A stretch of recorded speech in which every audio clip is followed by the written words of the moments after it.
I'm Kevin Tarpey, and this is散歩日和. I could hear the ocean long before I could see it.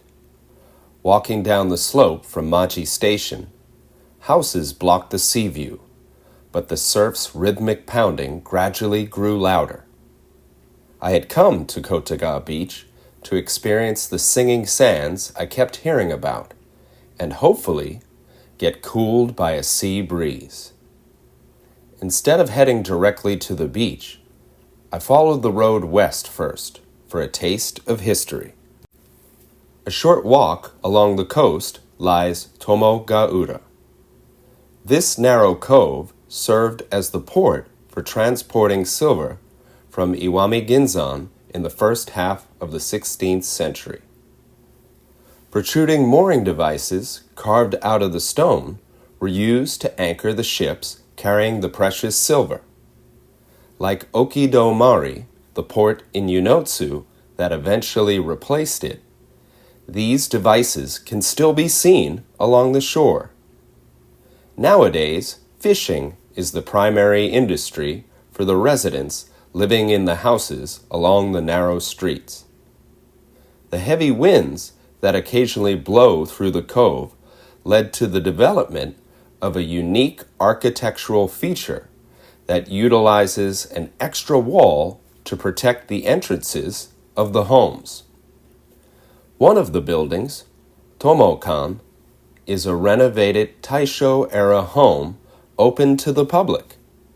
I always take the opportunity to visit historic homes like this when traveling in Japan, as they provide great insight into how people lived in the past.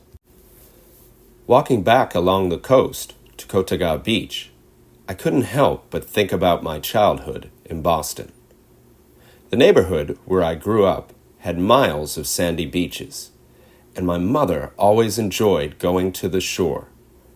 I have fond memories of spending summer days at the beach with my mother as a kid, so being there always reminds me of her, especially since she passed away. While I don't particularly enjoy spending hours lounging on the sand these days, I occasionally visit the beach for a relaxing walk. Kotaga Beach is a fantastic place for a stroll.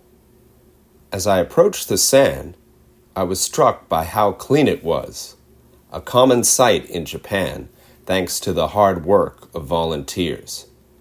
The commitment of many Japanese people to keeping their local environment clean, especially here in the Sanin region, is truly admirable.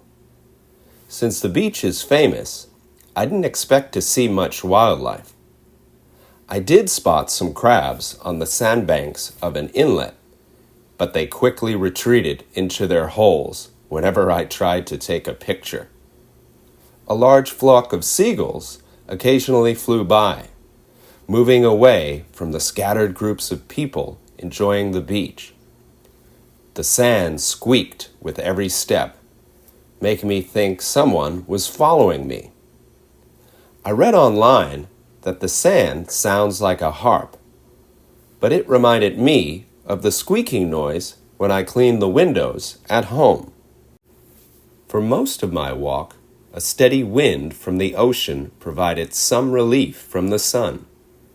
A good sea breeze is much more satisfying than the artificial cool air from an air conditioner.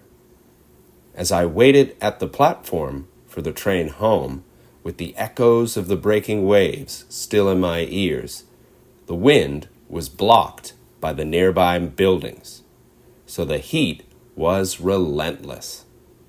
Wiping the sweat from my brow, I took comfort in knowing that my favorite season, autumn, would soon be here, bringing cool, crisp air and vibrant colors.